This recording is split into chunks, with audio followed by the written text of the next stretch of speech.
भोलापुर गांव के जंगल में शिवजी भक्त पीलू अपने बेटा बबलू के साथ रहती थी। पीलू शिवजी की आराधना करती थी। घर का खर्चा निकालने के लिए वो नाव चलाती थी और मछलियाँ पकड़ती थी। बबलू कोई काम नहीं करता था, दिन भर दोस्तों के साथ टाइम पास करता था। हे भोले बाबा शिवजी, आप ही मेरी बेटी की कल्याण कीजिए। मैं तो इसे समझा समझा कर थक गई हूँ। मेरी ये एक भी बात नहीं मानता है। इतना बड़ा हो गया है, लेकिन ये मेरी कमाई के भरोसे ही है। अपने भक्त की पुकार सुनकर भोलेनाथ शिवजी पीलू के सामने प्रकट होते हैं। बेटी पीलू, तुम मेरी भक्ति में कोई कमी नहीं करती हो। तुम जैसे भक्त मिलना आजकल संभव नहीं है। बेटी चिंता मत करो, तेरे बेटे का मैं कल्याण करूँगा। हे प्रभु, आप कितने दयालु हैं। आप स्वयं आकर मुझे दर्शन दिए। भगवान, आप ही मेरे सहारा है। आपकी जय हो भोलेनाथ, आपकी जय हो। फिर शिवजी आशीर्वाद देकर अंतर्ध्यान हो जाते हैं। अगले दिन पीलू मछली पकड़ने के लिए नदी में जाती है और फिर बाजार में बेचने के लिए ले जाती है। माँ, मुझे फिल्म देखने जाना है और उसके बाद दोस्तों के साथ ढाबे में खाना खाना है। मुझे 1000 रुपए दो ना। बेटा, तेरी उम्र के बच्चे कमाई शुरू कर चुके हैं। तू और तेरे निकम्मे दोस्त कोई काम नहीं करते हैं। लेकिन माँ, मैं क्या काम करूँ? तुम्हारी तरह मछली पकड़ूं? इसी नाव से पैसे कमा रही हूँ मैं, जिसे घर का और तेरा खर्चा चलता है। काम करने में कैसी शर्म। माँ, तुम जब देखो मुझे डांटती रहती हो। बबलू इस बात से नाराज हो जाता है और वहाँ से चला जाता है। हे शिवजी, मैं क्या करूँ? अगले दिन पीलू अपनी पुरानी नाव को लेकर नदी में जाती है। पीलू मछलियों की तलाश में नदी में जाती है, लेकिन उसकी तबीयत अचानक से खराब हो जाती है। उसका सिर चकरा जाता है और उसकी जान बहुत मुश्किल से बच पाती है। पीलू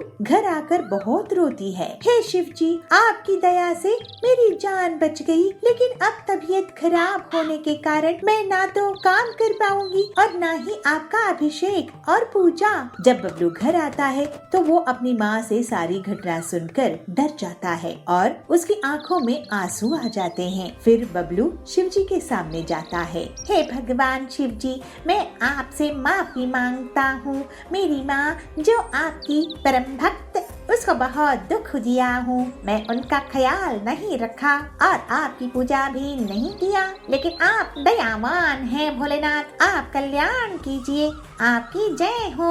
तो शिवजी कहते हैं, बेटा, तू मेरी प्यारी भक्त पीलू का बेटा है, इसलिए मैं तेरा ख्याल रखूंगा। मैं तुझे अनोखी नाव बनाना सिखा दूंगा। एक ऐसी नाव जिसमें मछली पकड़ने का जाला दोनों तरफ से लगा होगा और जैसे जैसे पटवार चलाओगे वैसे वैसे उसमें मछलियाँ पकड़ में आ जाएंगी। हे प्रभु, आपकी जय हो। फिर बबलू शिवजी के निर्देश अनुसार नाव बनाता है और अनोखी नाव तैयार कर लेता है। माँ देखो, ये अनोखी नाव भगवान शिवजी की कृपा से बनी है। शिवजी ने स्वयं प्रकट होकर मुझे ये नाव बनाना सिखाए हैं। तुम्हारी भक्ति के कारण ये सब हो पाया है माँ। भोले बाबा शिवजी, आखिर मेरी प्रार्थना सुन लिया। वो बहुत दयालु है, तुझे सही रास्ते में ले ही आए। जय भोलेनाथ, जय शिव शंभू। और फिर इस तरह से पीलू की भक्ति से उसका बेटा मेहनत करने लगता है और जीवन में तरक्की करता है। गाँव वाले उसकी अनोखी नाव की बहुत तारीफ करते थे और पीलू की भक्ति की गुणगान करते थे। अब दोनों माँ बेटा शिवजी की भक्ति करते हुए और मेहनत करते हुए खुशी खुशी रहने लगते हैं।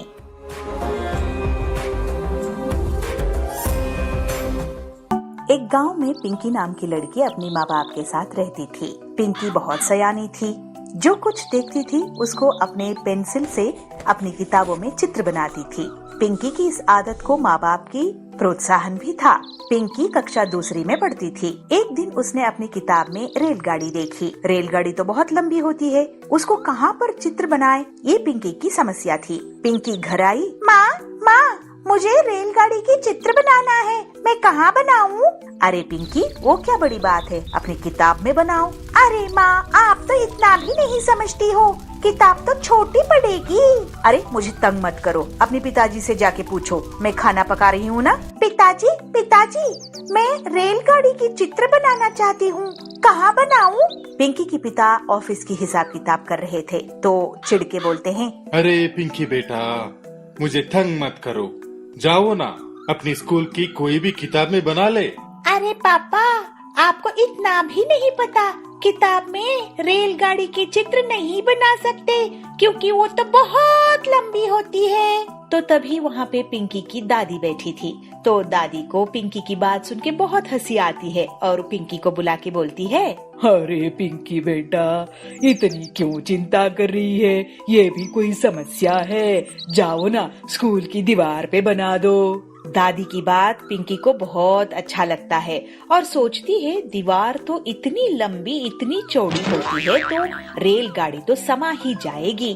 तब पिंकी खा के अपना होमवर्क करके सो जाती है और सुबह पिताजी से कहती है, पिताजी, पिताजी, आज ना मुझे कलर चॉकपीस की एक पूरी डब्बा चाहिए। पिताजी हंसते हुए बोलते हैं, अरे पिंकी बेटा, क्यों, तुम्हें आज स्कूल में बांटना है क्या? अरे पिताजी नहीं, मुझे रेलगाड़ी की चित्र बनानी है स्कूल की दीवार पर। दिला तो दूंगा, लेकिन घर तक कंप्लेंट नहीं आनी चाहिए, ठीक है?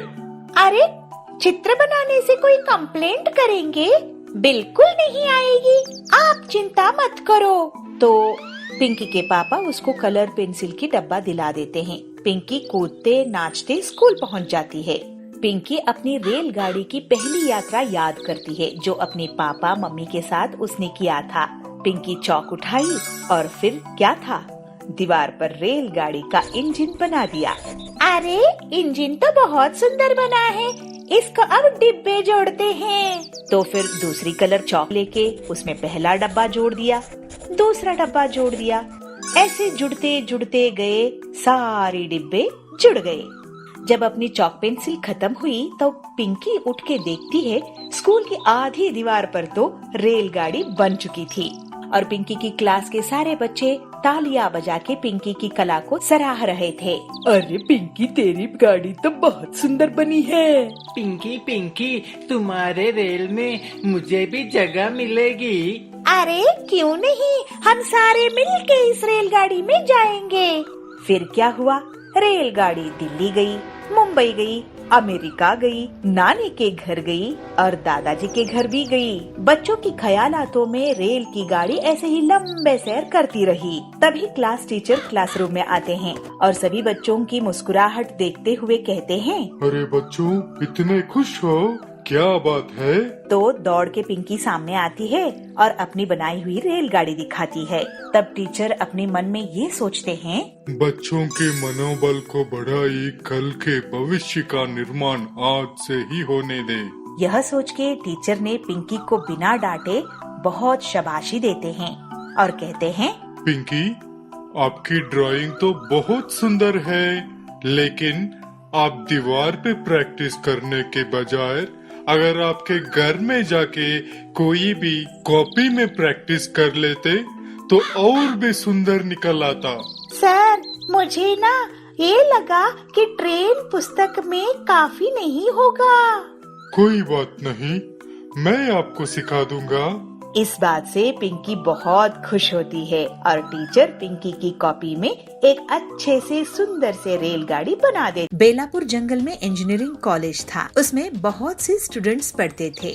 पीलू चिड़िया भी इसी में पढ़ती थी, लेकिन पीलू का मन इंजीनियरिंग में नहीं लगता था।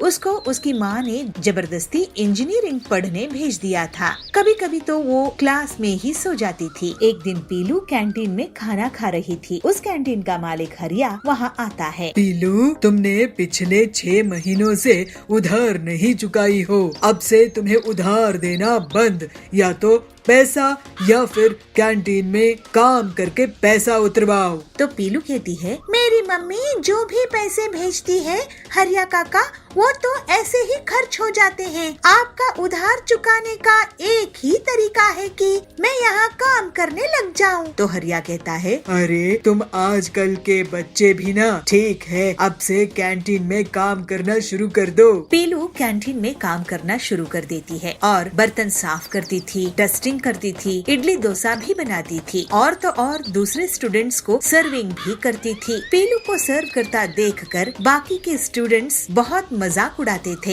एक दिन सुंदरी कहती है, देखो देखो पीलू को करने इंजीनियरिंग आई है लेकिन कैंटीन में नौकरी कर रही है। अरे क्या यही करने आई थी पीलू चिड़िया? तो पीलू कहती है, तुम्हें क्या सुंदरी, तुम पढ़ाई कर लो, मुझे तो क्लास में नींद आती है, तो कम से कम मैं यहाँ काम तो कर रही हूँ। इस तरह से जैसे तैसे पीलू इंजीनियरिंग पूरी कर लेती है और घर वापस पहुँच जाती है। उसकी माँ बबली उसको बोली, अरे पीलू, तू कॉलेज क्या 3rd ग्रेड से पास होने के लिए गई थी? इतना पैसा खर्च करके तुझे इंजीनियर बनाई, अब तुझे मैं अपनी भाई की फैक्ट्री में नौकरी लगवा दूंगी। तो पीलू कहती है, नहीं माँ, तुम्हारी जबरदस्ती के कारण मैंने इंजीनियरिंग की है।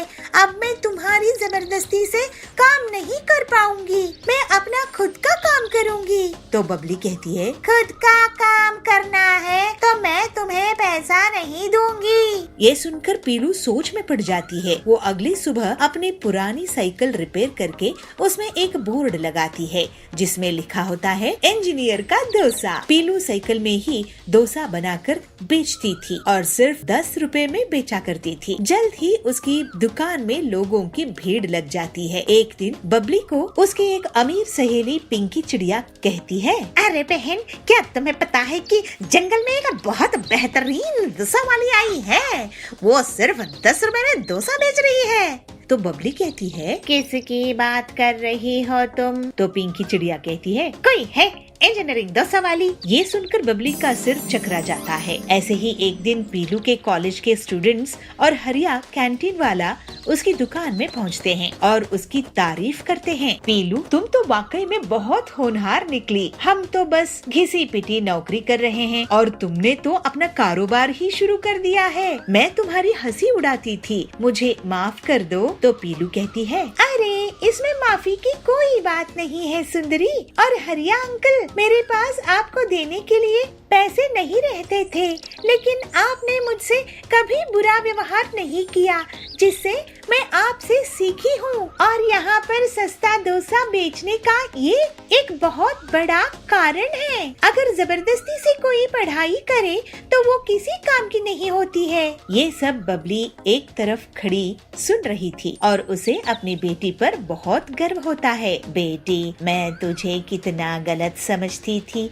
लेकिन तू बहुत ही समझदार निकली, मुझे तुझ पर गर्व है। इस तरह से पीलू साइकिल में ही डोसा बेचा करती थी और बहुत सफल हुई।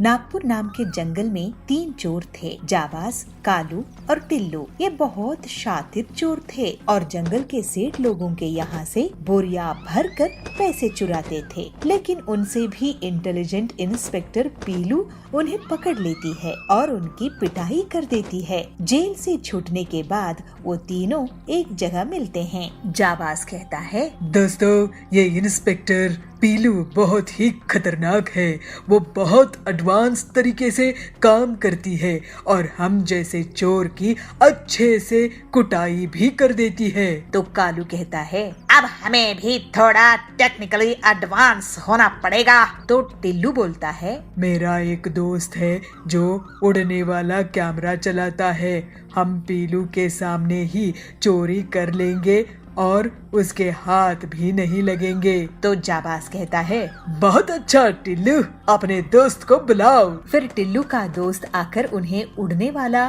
कैमरा ऑपरेट करना सिखा देता है। फिर तीनों घर में डाका डालते हैं और ड्रोन में बांधकर उसे दूसरे तरफ भेज देते थे। पुलिस के सिर के ऊपर से ड्रोन से चोरी हो जाती थी और पुलिस कुछ नहीं कर पाती थी। ऐसा बहुत दिनों तक चलता रहा। पीलू सोच में पड़ जाती है कि वो तीनों चोरों को सड़क में ही देख रही है, लेकिन चोरियां लगातार हो रहे हैं। मुझे तो अभी अभी इन तीनों पर ही चोरी का शक है। जरूर ये चोरियां कर रहे हैं, लेकिन कैसे? मुझे इन पर जमीन के साथ साथ आसमान में भी नजर रखनी होगी। फिर एक बार जब कड़क सेठ के घर चोरी होती है और पीलू उसके घर की तरफ जाती रहती है, तो वो आसमान की तरफ भी देखती है और उसे एक उड़ने वाला कैमरा दिखाई देता है। अब मैं इन शातिर चोरों को सबक सिखाऊंगी। अपने कांस्टेबल के साथ पीलू एक प्लान बनाती है। मैं जैसा कहती हूँ वैसा ही करना। अब उन तीनों की खैर नहीं। एक अमीर सेठ का घर खाली था। वो सभी शादी में बाहर गए थे। तीनों चोर उसके घर में चोरी किए और ड्रोन से पैसे उड़ाने लगे। देखो पीलू मैडम कितनी बेवकूफ है। तो कालू कहता है, कंगाल कर देंगे और पुलिस देखती रहेगी। तो टिल्लू बोलता है, बहुत होशियार बन रही थी पीलू, हमारी कमर तोड़ दी पिटाई कर करके। ड्रोन हवा में उड़ रहा था। तभी वहाँ पर पीलू और उसके दो और कांस्टेबल पतंग में उड़कर उस ड्रोन को गिरा देते हैं। ये देखकर जाबाज टिल्लू और कालू चौंक जाते हैं। अब मैं तुम तीनों पर मुसीबत बनकर गिरूंगी, ऐसे पीलू कहती है। फिर पीलू उस लूट के पैकेट को उन तीनों पर फेंक देती है और वो जैसे ही उसे कैच करते हैं, पीलू और उसके कांस्टेबल उन्हें पकड़ लेते हैं। लो पकड़े गए ना। आखिर नकल में भी अकल चाहिए, जो मेरे पास तुमसे ज्यादा है। इस तरह से पीलू उन चोरों से जंगल को निजात दिलाती है। महापुर के जंगल में MBA का कॉलेज था। उसमें बहुत से बच्चे पढ़ाई करते थे। बबलू कबूतर भी इसी में पढ़ता था, लेकिन बबलू का मन MBA में नहीं लगता था, जिसकी वजह से उसके अच्छे मार्क्स नहीं आते थे और उसके पिताजी हमेशा चिंता में रहते थे। बबलू को कैंटीन बहुत पसंद थी। एक दिन बबलू कैंटीन में खाना खा रहा था। उस कैंटीन का मालिक कालू उसके पास आता है। बबलू, तुमने पिछले 6 महीनों से कैंटीन का बिल नहीं दिया हो। अब से तुम्हें उधार देना बंद। अगर पैसे नहीं दिए तो कैंटीन में काम करके हर्जाना भरो। कालू काका, मेरे पापा जो भी पैसे भेजते हैं वो पूरे खर्च हो जाते हैं। आपका उधार चुकाने के लिए मुझे यहाँ काम करना पड़ेगा। मुझे क्या, मुझे तो एक फ्री में नौकर मिल जाएगा। ठीक है, अब से कैंटीन में काम करना शुरू कर दो। बबलू कैंटीन में काम करना शुरू कर देता है। वो बर्तन साफ करता था, झाड़ू पोछा करता था, चाय कॉफी बनाता था और दूसरे स्टूडेंट्स को उनका ऑर्डर सर्व भी करता था। बबलू को नौकरों की तरह काम करता देख बाकी के स्टूडेंट्स बहुत मजाक उड़ाते थे। देखा देखा, बबलू तो MBA करना चाहता था, लेकिन कैंटीन में नौकर कर रहा है। इससे अच्छा तो तुम अपने गांव में ही काम कर लेते बबलू। अरिया, तुम पढ़ाई कर लो। असली पढ़ाई काम करने में है। मैं यहाँ काम तो कर रहा हूँ ना। इस तरह से जैसे तैसे बबलू MBA पूरा करता है और घर वापस पहुँचता है। उसके पिताजी कड़क उसको बोलते हैं, बबलू, तू कॉलेज क्या 3rd ग्रेड से पास होने के लिए गया था? इतना पैसा खर्च करके तुझे MBA करवाया, लेकिन तेरे मार्क्स से तो तुझे कोई नौकरी भी नहीं मिलेगी। नहीं पिताजी, आपकी जबरदस्ती के कारण मैंने MBA पूरा किया हूँ। अब मैं जबरदस्ती से काम नहीं करवाऊंगा। मैं अपना खुद का काम करूँगा और MBA भी तो यही सिखाता है। खुद का काम करना है तो अपने पैसों से करना। मेरे पास इतने पैसे नहीं हैं। ये सुनकर बबलू सोच में पड़ जाता है। अगली सुबह एक बोर्ड तैयार करता है जिसमें लिखा होता है सस्ता लंच। लंच बनाकर बबलू साइकिल में ही बेचता था और सिर्फ 20 रुपए में लोगों को सस्ता लंच देता था। जल्दी ही उसकी दुकान में लोगों की भीड़ लग जाती है। खासकर गरीब लोग उसके खाने को बहुत पसंद करते थे। बहन, क्या तुम्हें पता है कि जंगल में एक बहुत ही सस्ता टिफिन वाला आया हुआ है? वो सिर्फ 20 रुपए में लंच बेच रहा है। कौन है बहन जो हम गरीबों के लिए इतना सस्ता खाना दे रहा है? कोई लड़का है, पढ़ा लिखा है, लेकिन बहुत स्वादिष्ट खाना बनाता है। ये सुनकर बबली भी उसके यहाँ खाना खाने चली जाती है। ऐसे ही एक दिन बबलू के कॉलेज के स्टूडेंट्स और कालू कैंटीन वाला उसकी दुकान में पहुँचते हैं और उसकी तारीफ करते हैं। बबलू, तुम तो वाकई में बहुत होशियार निकले। हम तो बस नौकरी कर रहे हैं और तुमने तो अपना कारोबार ही शुरू कर दिया है। ये होता है असली MBA। अरे इसमें ऐसी कोई बात नहीं है हरिया, तुम नौकरी करते हो तो छोटे नहीं हो। हाँ, मुझे कैंटीन बहुत पसंद थी तो मैंने ये काम शुरू कर लिया। और कालू अंकल, मेरे पास आपको देने के लिए पैसे नहीं रहते थे। मैं आपसे मेहनत से कारोबार करना सीखा हूँ और यहाँ पर सस्ता खाना बेचने में बहुत मेहनत लगती है। कड़क एक तरफ खड़ा होकर ये सब सुन रहा था और फिर अपने बेटे के पास जाता है। बेटा, मैं तुझे कितना गलत समझता था कि MBA में अगर पैसे खर्च किए हैं तो वही करना चाहिए। इसके आगे मैं कभी नहीं सोचा, लेकिन तू बहुत ही समझदार और मेहनती निकला। मुझे तुझ पर गर्व है। इस तरह से बबलू साइकिल में ही सस्ते लंच बेचा करता था और धीरे धीरे उसकी दुकान बहुत बड़ी हो जाती है, लेकिन वो अपने लंच का दाम नहीं बढ़ाता है और फिर मुनाफा कमाता है। इस तरह से बबलू एक सफल कारोबारी बन जाता है।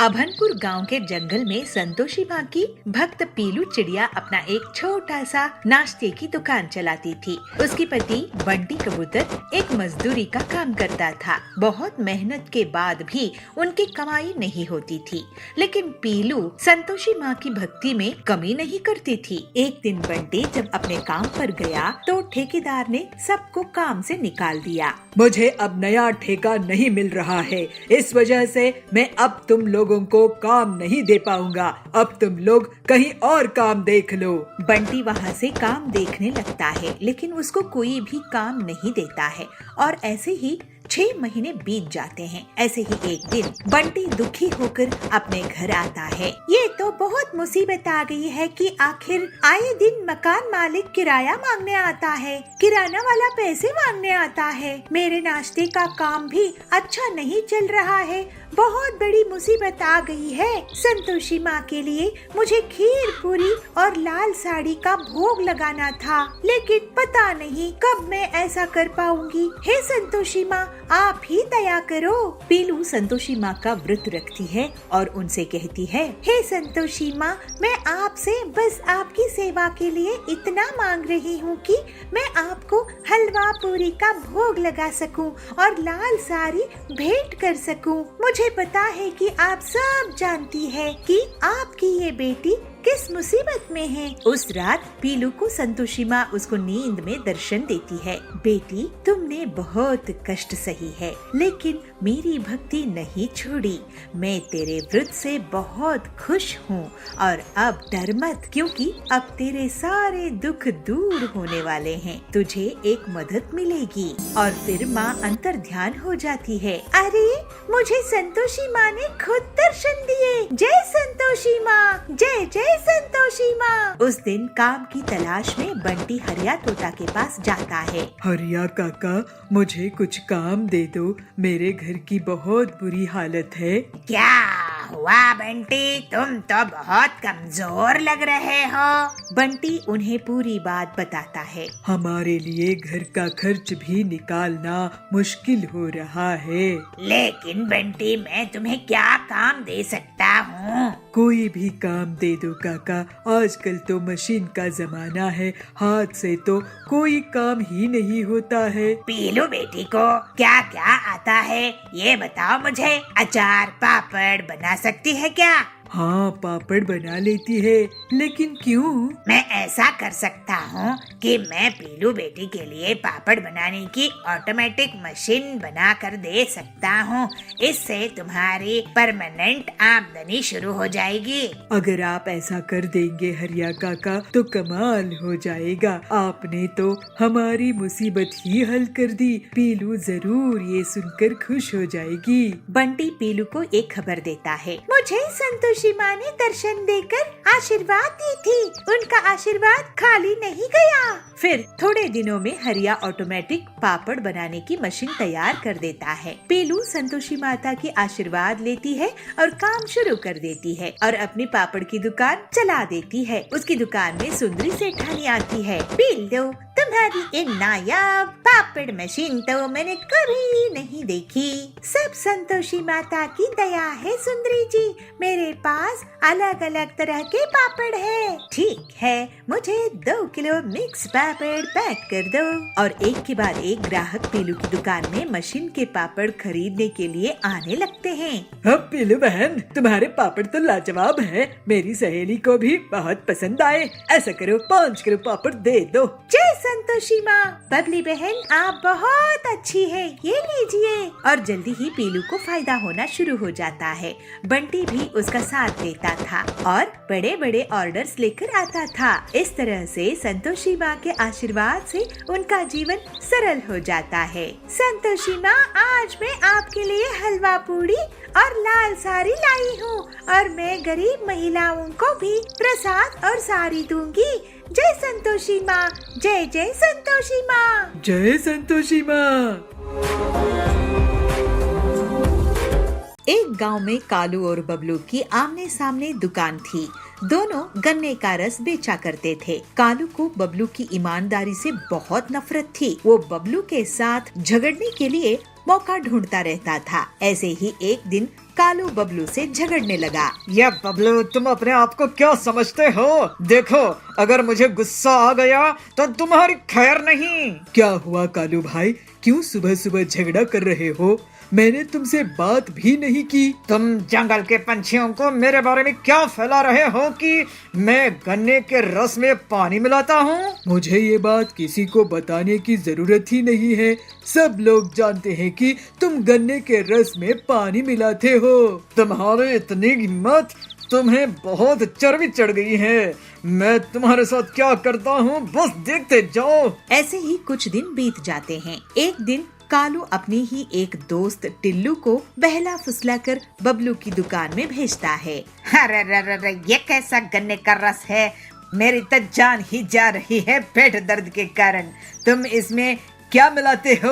उसका चीखना सुनकर वहाँ खड़े पक्षी और कालू कौवा सारे पहुँच जाते हैं। अरे ये क्या भाई, तुमने लगता है बबलू के केमिकल से बने गन्ने का रस पी लिया है। इस बबलू को ऐसे ही नहीं छोड़ना चाहिए। पता नहीं कितने लोगों की तबीयत ऐसी ही खराब हो जाती है। फिर वहाँ खड़े लोग भाग जाते हैं और बबलू की पिटाई कर देते हैं। उसके बाद बबलू बहुत दुखी होकर एक जगह पे बैठा रहता है। तभी उसके पास एक भिखारी आता है। बेटा, तुम बबलू हो ना? तुमसे बहुत बार मैंने गन्ने का रस मुफ्त में पिया है। मुझे कुछ खाने के लिए दो बेटा। कम से कम 1 गिलास गन्ने का रस ही दे दो।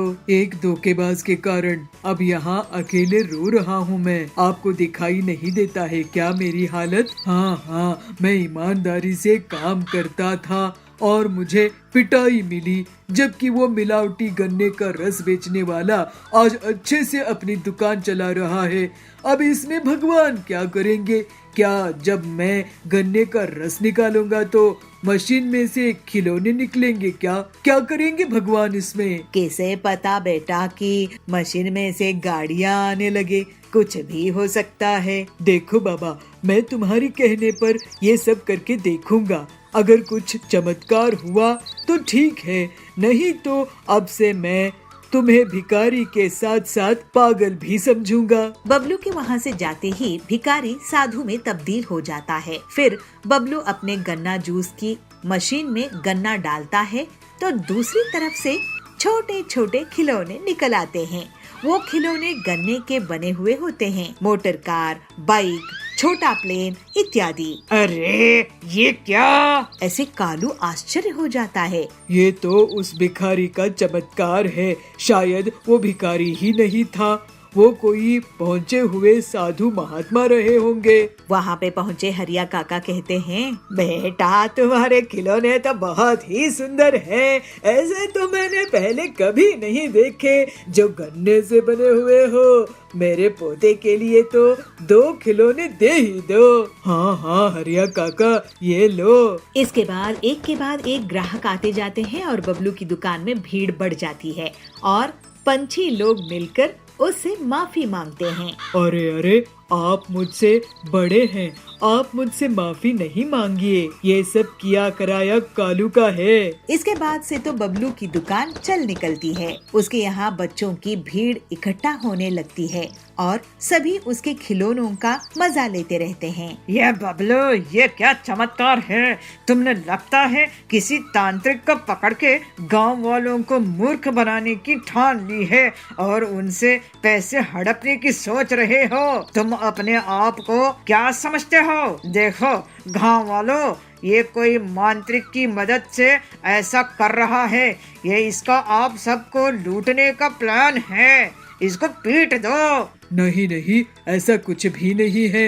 ऐसा ही है, पीटो इसे। तभी वहाँ गांव की मुखिया पीलू आ जाती है। पीलू को देखकर सब चुप हो जाते हैं। कालू, तुम हद से ज्यादा बदमाश हो गए हो। मैं गांव में नहीं थी तो तुमने अपने से ही बबलू को सजा दे दिया, उस पर गलत सलत इल्जाम लगाया। मैं सब जानती हूँ, असली बदमाश तो तुम हो। तुम्हारी गन्ने का रस पीकर मेरे बच्चों की तबीयत खराब हो गई थी। असल में तुम अपने गन्ने के रस में केमिकल मिलाते हो। ये देखो लैब रिपोर्ट। पीलू सबको गन्ने का रस का रिपोर्ट दिखाती है। उसमें मिलावटी होना पाया गया था। सभी गांव वाले कालू को पीट देते हैं। बबलू, तुम्हें लगता है किसी साधु महात्मा का आशीर्वाद मिला है। तुम नेक दिल के ईमानदार व्यक्ति हो।